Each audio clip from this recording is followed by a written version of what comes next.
Tuhan Yesus pernah mengucapkan satu kalimat. Di mana dia mengatakan bahwa orang-orang ahli Taurat, pemimpin agama, itu begitu rajin untuk pergi jauh-jauh. Mengarungi lautan, menjelajah daratan. Tujuan mulia, mempertobatkan orang. Lalu ada orang yang bertobat. Dan kemudian kata Tuhan Yesus, kamu kemudian menjadikan dia neraka. Membuat dia 2 kali lebih jahat daripada kamu sendiri. Matius 23 ayat ke-15. Ini adalah kata-kata Tuhan Yesus. Saudara yang dikasihi Tuhan, kita mendapati kalau kita mengamati, ada orang setelah dia belajar sesuatu, entah apapun juga, katakanlah secara fokus di dalam bidang-bidang termasuk agama, filsafat, pengetahuan apapun. Setelah dia tahu, tidak selalu apa yang tahu pasti baik. Ada yang ketika dia sudah tahu, itu menjadi celaka. Pernahkah kalian dengar ada orang minum air yang sangat penting sekali dan saking banyaknya dia mati? Adakah yang ketika makan sayur hijau kebanyakan sampai dia memiliki gangguan di dalam seluruh sistem tubuhnya? Adakah orang yang makan wortel sampai berhasil mengoranyekan badannya? Ada orang yang minum vitamin sampai berlebihan. Ada orang yang belajar filsafat kemudian itu yang mencelakakan. Di manakah kem-kem konsentrasi disiapkan? Di depan kelas ketika profesor yang kelihatan tidak berbahaya mengajar manusia itu adalah dari yang remeh kemudian berjuang. Dan kita menginginkan manusia yang kuat, lalu yang lemah akan lenyap, akan tersisihkan. Lalu dari situlah bagaimana tidak ada nilai harga bagi manusia. Manusia boleh kalau tidak berguna dan berbahaya dan perlu disingkirkan. Jutaan orang mati. Inilah yang terjadi.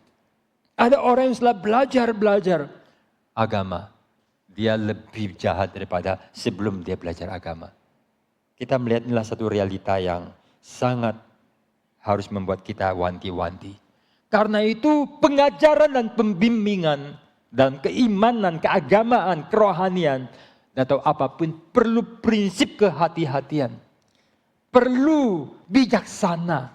Karena segala sesuatu jikalau tidak dilakukan dengan pengertian atau secara gegabah, maka itu akan menimbulkan dampak-dampak yang sangat berbahaya, akibat yang sangat mengerikan dan sangat dibenci oleh Tuhan. Tuhan Yesus mengatakan, firman Tuhan mengatakan dalam ayat yang ke-31. Yesus berkata kepada orang-orang Yahudi yang percaya. Orang Yahudi percaya. Percaya bukankah hal yang baik? Percaya apakah langsung beres? Senangnya kita berapa yang maju ke depan altar call. Yang angkat tangan, yang didoakan, yang menuliskan surat keputusan, lalu kemudian difoto. Kita senang dengan kesaksian penginjilan di mana orang-orang menjadi percaya.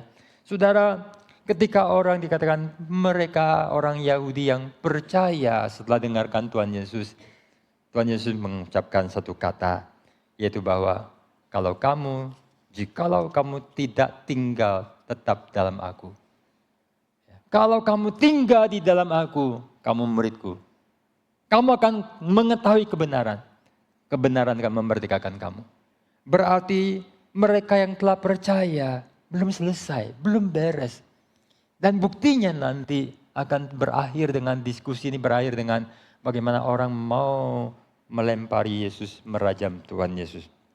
Saudara, orang ketika dikatakan percaya Tuhan Yesus, memberi kesan bahwa mereka sekarang jadi murid Yesus. Mereka sekarang menjadi orang Kristen. Mereka mungkin ada yang menerima baptisan, mereka mendapatkan peneguhan, tapi Tuhan Yesus menunjukkan satu fakta yang sangat kebalikan dari asumsi umumnya kita. Itu bahwa orang yang dikatakan percaya tak tentu sungguh-sungguh percaya. Ada yang percaya palsu, ada yang percaya sejati.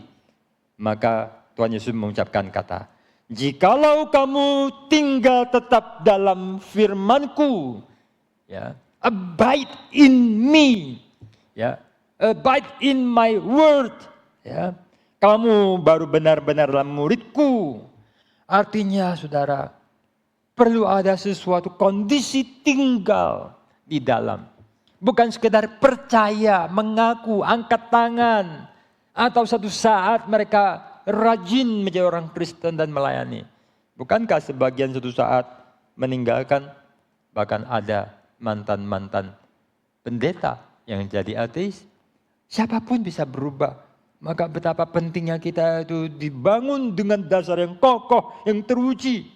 Bagaimana sebuah apel bisa disebut apel kalau tidak punya ciri keapelan. Dan mempunyai sifat-sifat yang menyatakan ini loh apel asli. Kalau tidak itu gadungan. Bagaimana seorang bisa disebut sebagai umat Kristus jikalau tidak berciri-cirikan sifat-sifat Kristus. Bukan berarti bahwa seorang Kristen pasti sudah sempurna. Tetapi bahwa ada Kristus yang telah tinggal dalam dirinya yang tidak baik. Orang berdosa, banyak kelemahan. Tetapi dengan adanya Kristus dalam dirinya, tinggal dalam dia dan dia dalam Kristus. Ada suatu kuasa dan pengaruh yang terbesar, terpenting. Yang menentukan, mengubah. Sehingga sekalipun pelan, namun pasti sedikit demi sedikit. Mengubah dia di dalam keserupaan kepada Kristus. Ada perubahan yang bukan dari dirinya. Menjadi seorang Kristen bukan berkenan dengan bagaimana aku memperbaiki diri. Aku membangun diri, aku menjadi bertobat, aku menjadi lebih baik karakterku, hidupku, kelakuanku. Itu baik tapi bisa merupakan sesuatu yang musuh Injil. Itu bahwa itu mengandalkan kebaikan manusia, agama dari work saya melakukan. Dan itu adalah sesuatu yang tidak mungkin bisa membawa kita kepada keselamatan. Menjadi seorang Kristen adalah di dalam kehancuran, ketidakberdayaan. Kita harus di bawah kaki Tuhan Yesus menerima anugerahnya. Lalu dia dalam diri kita. Kita manusia berdosa yang penuh dengan kelemahan yang tidak mampu untuk berkenan pada Tuhan. Dia bekerja dan kuasa Kristus yang tak pernah gagal itu mengatasi kelemahan kita. Bagaimana kita yang terus harus tunduk dan hancur dan disalibkan. Dan bagaimana bahkan ketika kita begitu putus asa, kita begitu tak berdaya, kita merasa gagal. Kemudian tiba-tiba kita menyadari sesuatu berubah bukan dari aku yang berjuang, tapi baru saja menyadari, aku rasa kayaknya aku ini gagal. Nah, waktu kita turun tangan, ya kita angkat tangan, Tuhan turun tangan. Saat kita merasa bahwa kayaknya apa yang bisa saya harapkan? Saya doa, saya berjuang, tidak ada sesuatu kemajuan yang penting. Tapi hatiku sungguh, tapi aku merasa aku tidak mampu. Tiba-tiba hati kita dicondongkan, hati kita disegarkan. Tiba-tiba ada sesuatu yang mudah sekali dilakukan. Sesuatu yang begitu mudah dari apa yang tidak mungkin terjadi. Yaitu dari bumi keluar hidup. Kita nggak bisa menciptakan. Kita nggak bisa mencabut, mengangkat, mempercepat. Bagaimana kehidupan itu tumbuh. Kita berjuang, kita berusaha, kita gagal. Tapi satu saat tiba-tiba kita melihat tentang kuasa yang bekerja dari Allah, yang bekerja dalam diri kita. Itulah hidup berdasarkan iman. Perbuatan baik kita tidak tolak. Mengatakan perbuatan baik adalah tidak mampu oleh manusia berdosa. Tapi dengan anugerah Tuhan yang bekerja, baru orang Kristen bisa lakukan pekerjaan baik. Dan itu adalah sesuatu yang bukan buah ciptaan di pabrik kita, hati yang berdosa.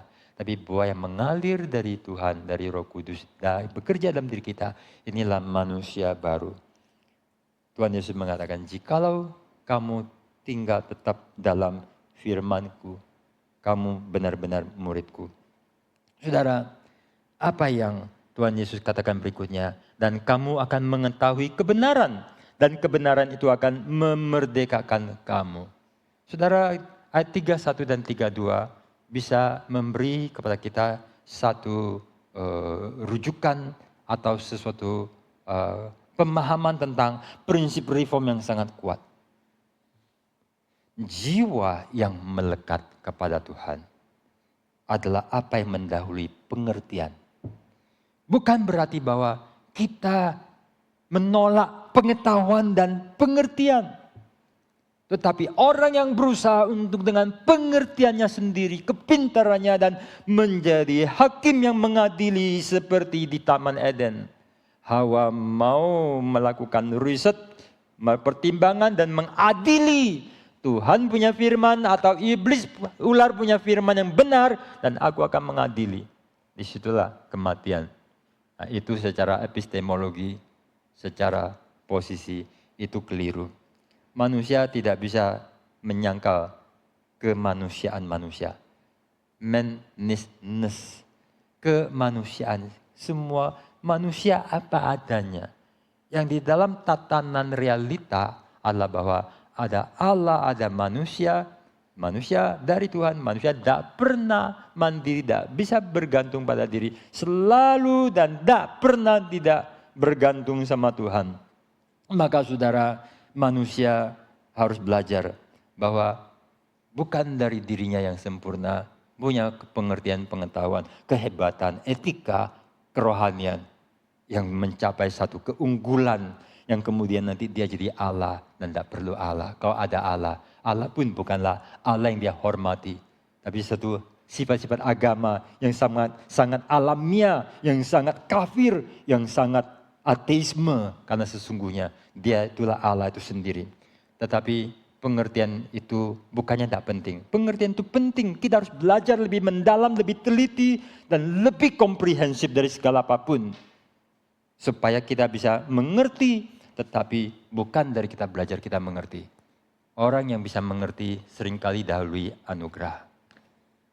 Dan mulai dari satu sikap mental, sikap hati. Hati jiwa yang condong, takluk, rendah hati. Ya. Pengetahuan itu tidak sekadar brain, otak intelektual. Pengetahuan terkait dengan seluruh total kemanusiaan, natur manusia, termasuk karakter. Orang yang sombong sulit mengerti. Orang yang pikiran sempit sering membuat kesimpulan dengan banyak yang keliru. Kadang abstrak kita tidak tahu. Tapi bikin sesuatu, bikin kue, bikin mesin, you akan tahu. Kalau pesawat ulang-alik kayak Elon Musk, ya, atau Mas Elon, ya, maka akan rugi terus setiap kali. Sedikit saja keliru, sedikit saja masalah, tidak ada kompromi. Kita mesti belajar sedetil-detilnya.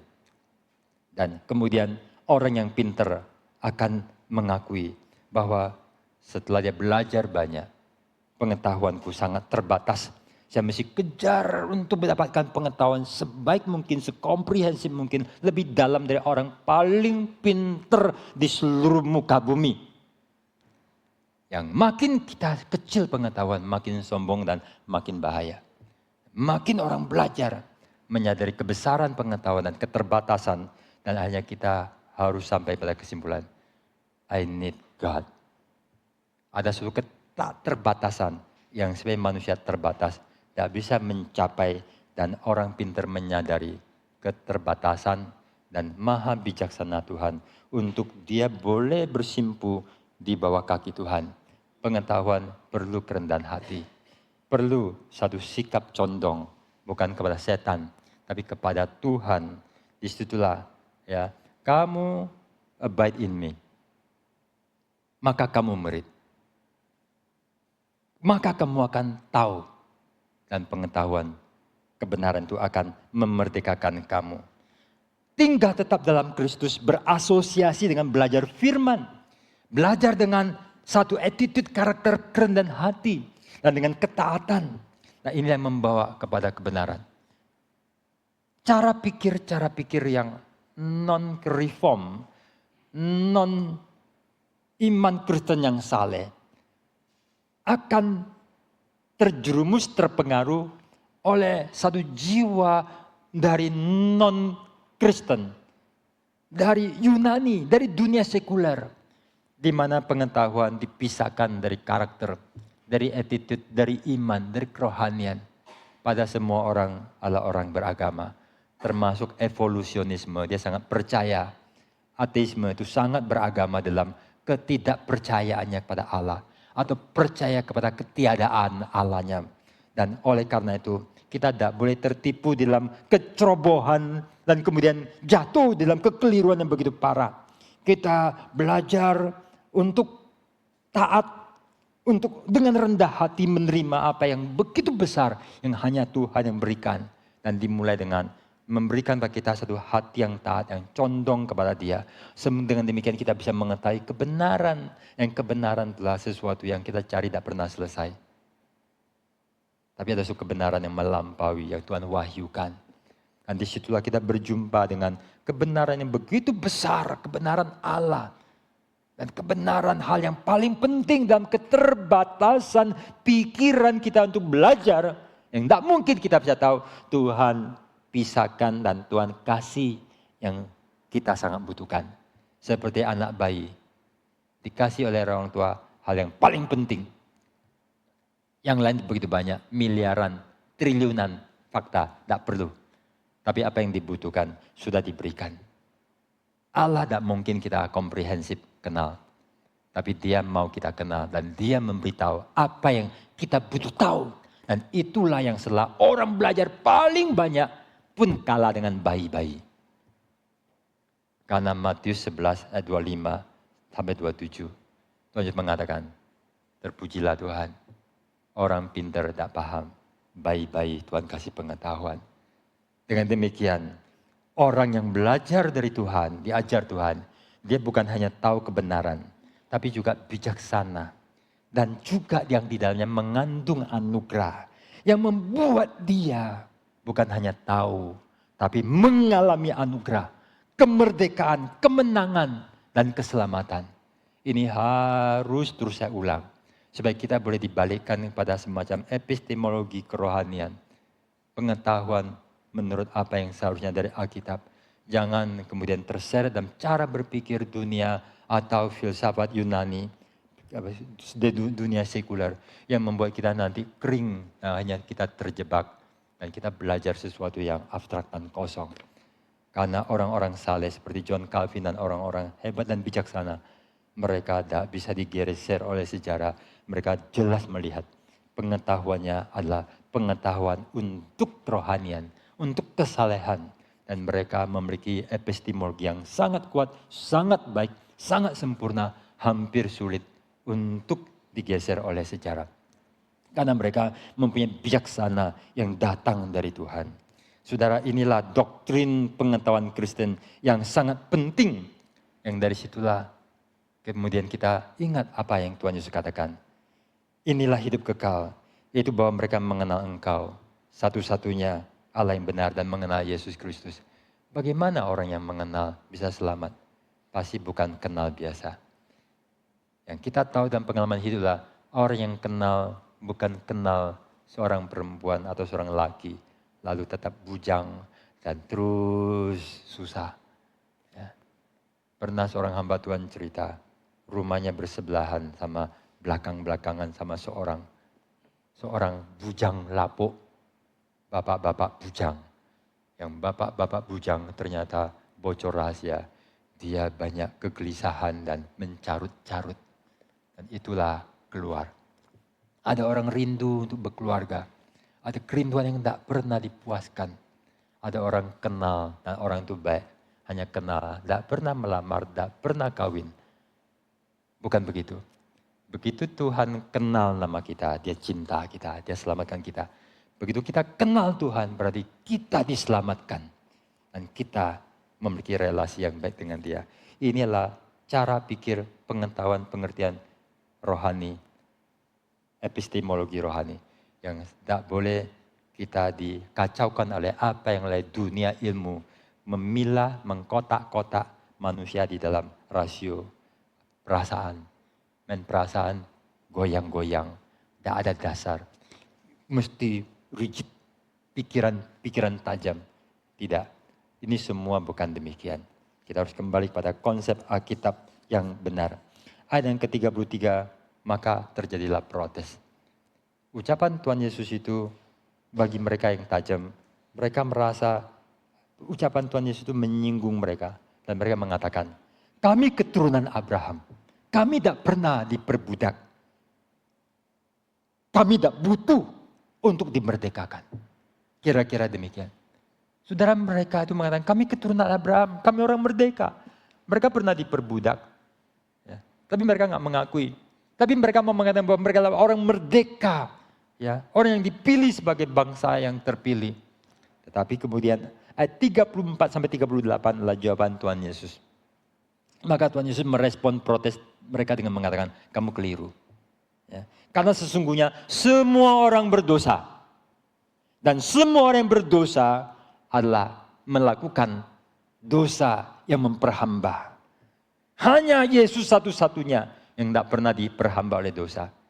Kita semua adalah orang berdosa dan ada kuasa dosa yang nanti diungkapkan oleh Rasul Paulus sebagai satu pergumulan orang yang sungguh-sungguh untuk hidup benar, untuk hidup beragama. Tetapi ada suatu kuasa kedagingan, kuasa dosa yang membuat manusia diperbudak.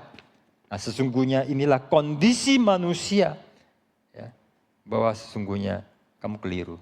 Ya, anggap kamu keturunan Abraham, ya tidak berdosa. Kamu orang berdosa. Abraham pun sebenarnya orang berdosa.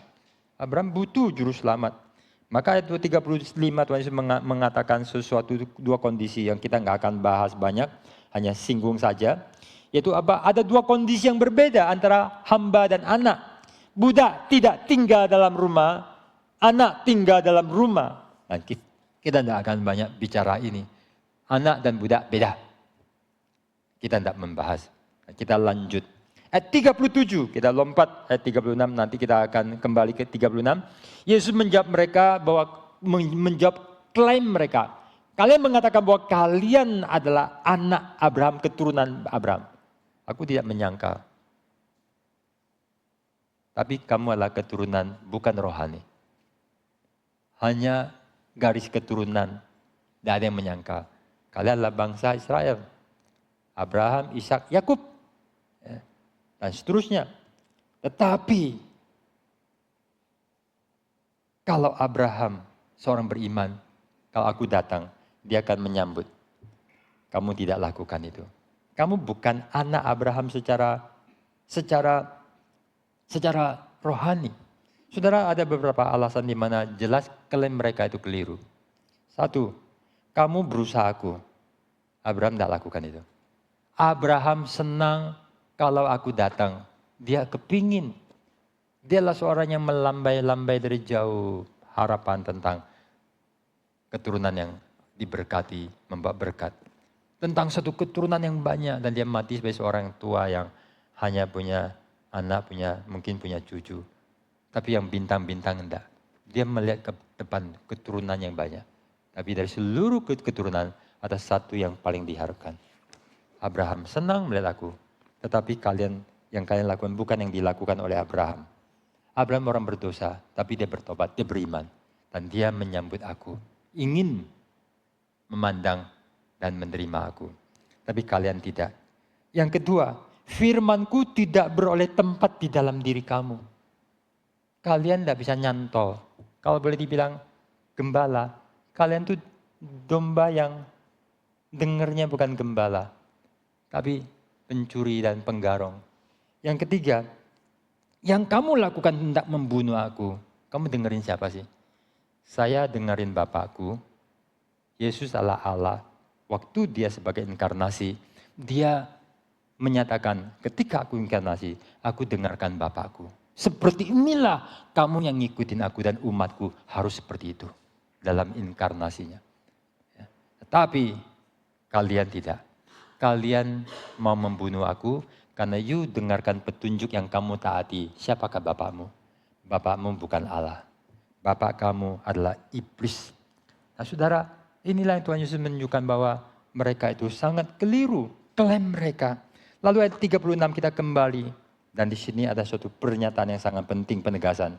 Jadi apabila anak itu memerdekakan kamu, kamu pun benar-benar merdeka. Kamu mengklaim kamu bukan budak, aku janji memerdekakan. Kalau kamu tinggal dalam firman, kenapa demikian? Kamu keliru mengatakan bahwa kamu tidak budak. Kamu itu budak. Dan kamu mau membunuh aku. Kamu dengarkan setan. Dan ketahuilah bahwa seluruh umat manusia ada dalam perhambaan. Dan tidak ada nabi, tidak ada rasul, tidak ada orang suci manapun yang dirinya bisa bebas. Apalagi membebaskan orang lain. Hanya satu, yaitu saya, yaitu Mesias. Allah yang inkarnasi. Yang kepadanya seluruh umat manusia yang ada di bawah perhambaan dosa bisa diselamatkan hanya oleh Yesus. Yesuslah Mesias ilahi satu-satunya yang bisa menyelamatkan, melepaskan, menebus, membebaskan dan memberi manusia dari dosa dan memberikan hidup yang kekal. Hanya di dalam Dialah beroleh kelepasan. Nah, inilah sesuatu berita yang penting yang mestinya dalam pengharapan kehadiran Mesias. Perenungan akan setiap kebenaran sejarah keselamatan, teologi tentang covenant dan keselamatan. Berkat eskatologi itu yang begitu limpah. Sayang mereka telah kehilangan perspektif. Dan jantungnya mereka salah. Asnya mereka salah, kekernya salah. Mereka tidak lihat Yesus, tidak lihat salib, bubarlah semua. Dan mereka menjadi pembunuh Mesias. Mereka menjadi penyangkal Tuhan. Betapa berbahaya kegagalan seperti itu. Di sini Yesus menyangkal, kamu keturunan Abraham, ibu bukan budak, ibu budak. Yang kedua, pembebas itu setelah hadir. Anak itu, yaitu saya yang inkarnasi, yang bisa membebaskan. Lalu kemudian kita lihat balik lagi ke ayat 31 dan 32. Sebagai bagian penutup untuk kita belajar makna penting di dalam kemerdekaan sejati di dalam Kristus. Jikalau kamu tetap tinggal dalam firman-Ku, kamu benar-benar adalah murid-Ku. Dan kamu akan mengetahui kebenaran dan kebenaran itu akan memerdekakan kamu. Saudara masih ingat beberapa waktu lalu atau tahun-tahun kapan saya pernah dalam khotbah ini menceritakan tentang seorang tokoh besar abad ke-20. Seorang Rusia bernama Alexander Solzhenitsyn. Ya.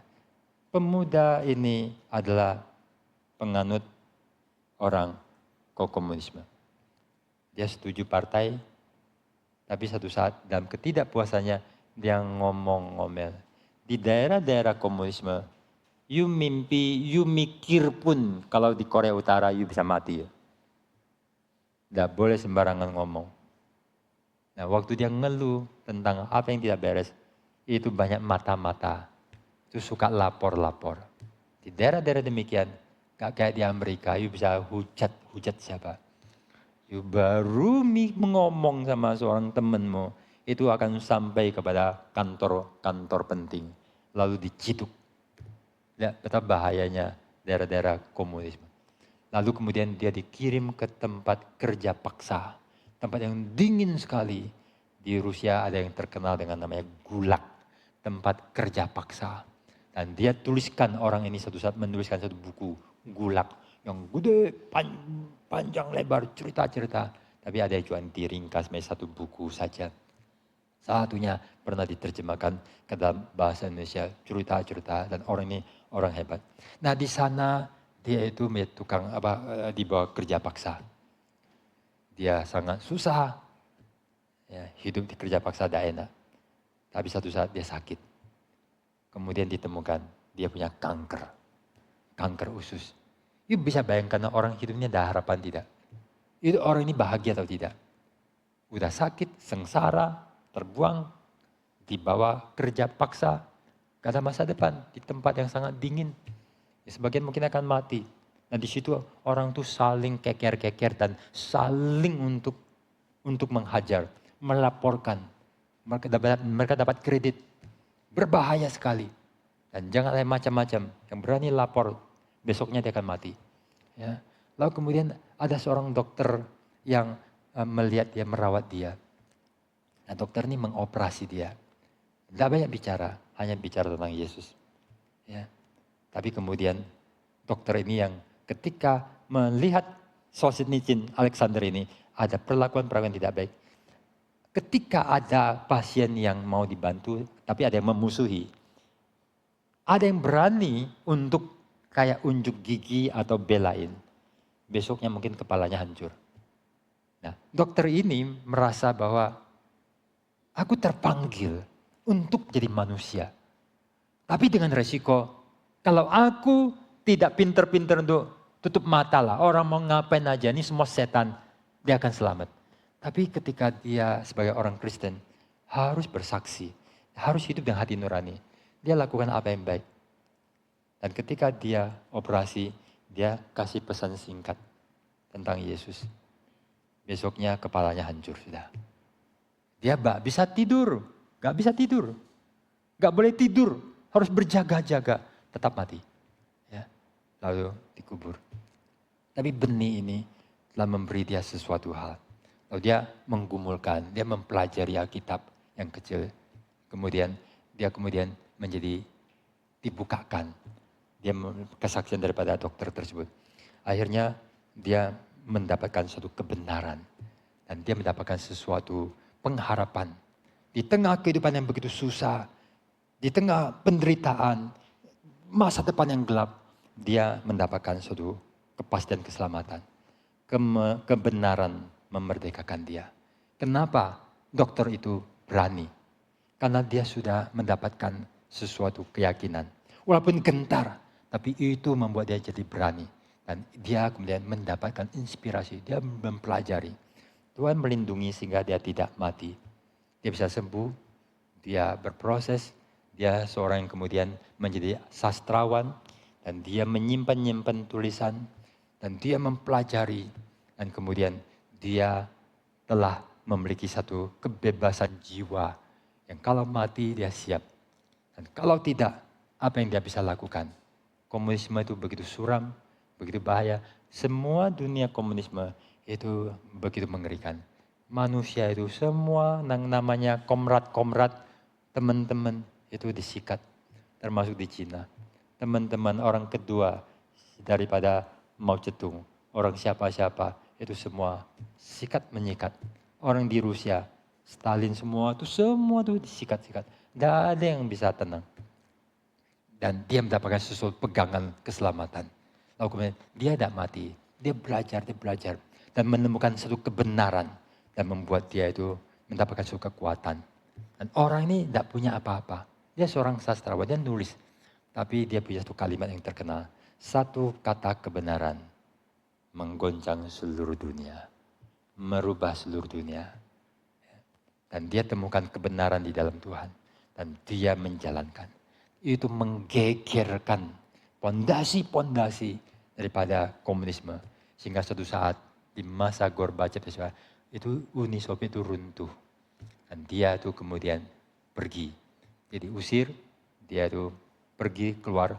Dan dia itu menjadi semacam seorang yang menyuarakan kebenaran.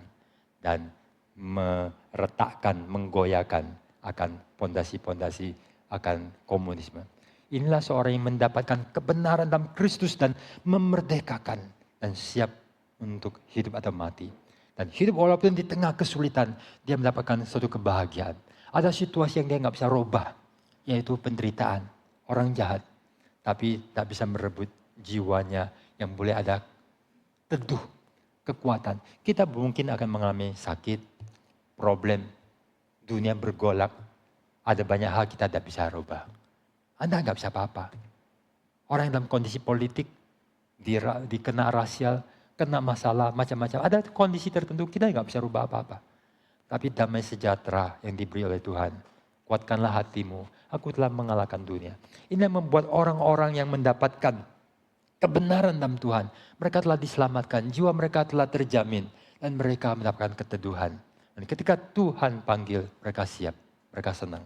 Kalau Tuhan belum panggil, itulah suatu beban atau suatu panggilan untuk melakukan. Dan dia menjalankan. Dan menjalankan kadang mungkin bisa lebih berat daripada kematian. Tapi dia menjalankan. Sehingga dia bisa menyuarakan. Dan dia menjadi salah seorang yang paling penting, paling berpengaruh di zaman abad ke-20. melalui tulisan-tulisannya membongkar kebusukan-kebusukan yang terjadi dalam negerinya.